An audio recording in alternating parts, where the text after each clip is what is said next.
Next हमने consistency की theory पढ़ी थी, कंप्लीट हो गई। एयरी की और प्राट की दोनों में जो अंतर निकल के आ रहा था कि एयरी की थ्योरी और प्राट की थ्योरी के में केवल यही अंतर था कि एयरी का जो मानना था वो तो ये था कि महाद्वीप के जितने भी पार्ट हैं स्थलखंड ने सभी एक जैसे मटेरियल के बने हुए, चाहे वो पर्वत हो, चाहे वो पठार हो और चाहे वो मैदान हो, लेकिन वो सभी अपनी अपनी हाइट के अकॉर्डिंग अपने 1/7/8 भाग को उस सीमा में घेरे हुए हैं और वहाँ से उतना ही पार्ट वो सीमा का हटा देते हैं और सियाल का ऐड कर देते हैं।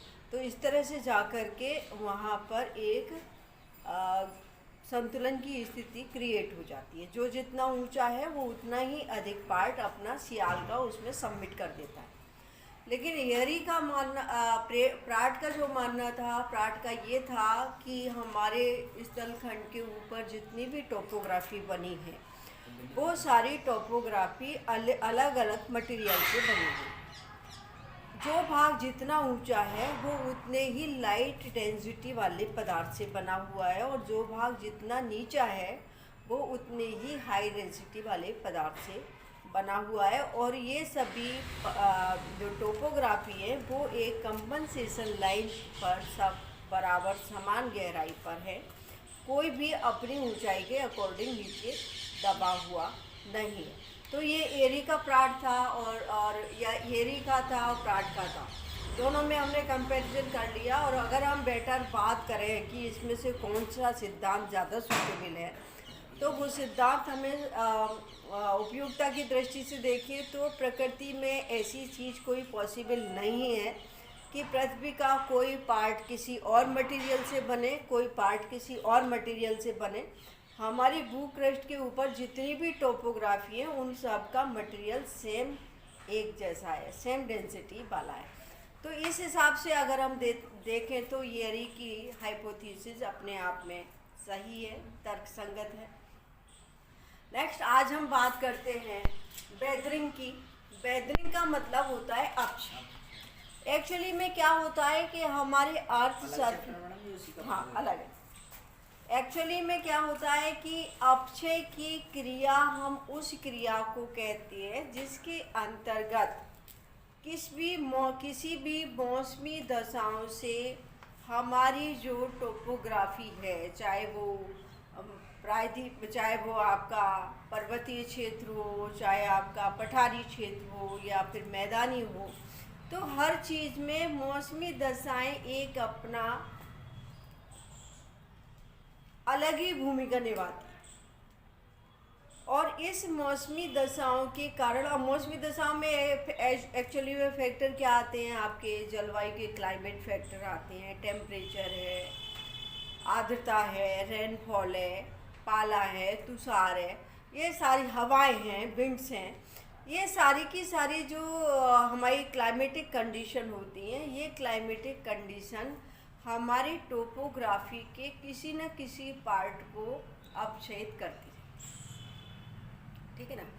सपोज करो कि अगर हम एग्जाम्पल की बात करें तो अगर हम किसी गर्म छत पर, हमने पहले से हाई टेम्परेचर पर कोई हमारी रूप गर्म हो रही है और या हम ये कह सकते हैं कि किसी गर्म चीज़ पर सडन हम पानी डाल दें तो दोनों का टेम्परेचर बदल जाए।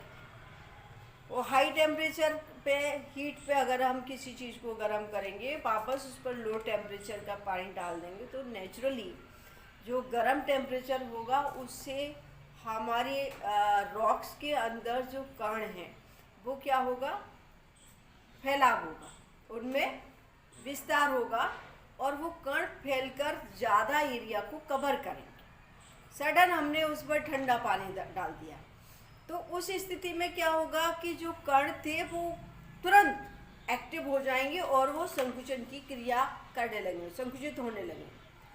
तो तुरंत उसका विस्तार होना और तुरंत ही उनका संकुचन होना हमारी चट्टानों को तोड़ने का प्रयास कर देती है, हमारी चट्टानें विघटित होने लगती। तो सबसे पहले हम बात करें अपक्षय की, तो अगर हम मीनिंग की बात करें तो अपचे जो शब्द है वो इसको हमने पता है ना, अंग्रेजी में इसको क्या बोलते हैं, वेदरिंग। और वेदर को अगर हम लें वेदरिंग तो इसमें क्या आता है, वेदर, ठीक है ना। और वेदर का मतलब क्या होता है, मौसम।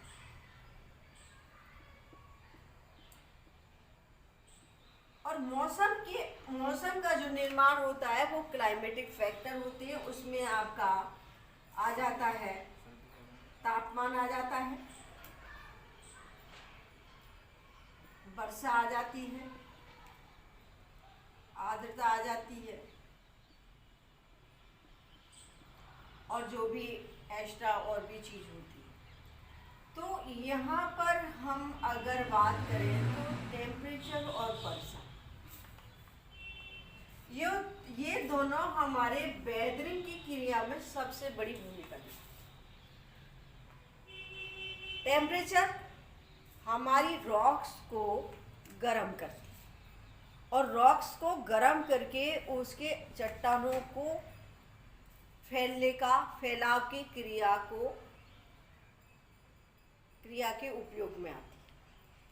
और जब किसी तख्त चट्टान पर कोई, मान लो आपका ये रॉक्स है और यहाँ पर अगर हमने मान लो 90 डिग्री सेंटीग्रेड टेम्परेचर दे दिया तो ये थोड़ी सी और फैल जाएगी, क्योंकि कण फैलने लगेंगे और फैलकर इसका जो आकार है वो आकार ये बदल जाए। सपोज करो हमने इसमें रेनफॉल होने लगी इस पे गर्म चट्टान पे, तो इसके जो कण थे जो फैल गए थे वो वापस इसको सिकुड़ने की क्रिया में करेंगे। और ये सिकुड़ने की क्रिया वो सडन करेंगे, एकदम करेंगे। तो जब कोई चीज़ एकदम होगी तो चट्टानें क्या होंगी, उनमें दरारें पैदा हो जाएंगी और उससे चटकन पैदा हो जाएगी। जैसे सपोज करो कि अगर हम अब तो नहीं चलती, पहले लालटेन चलती थी,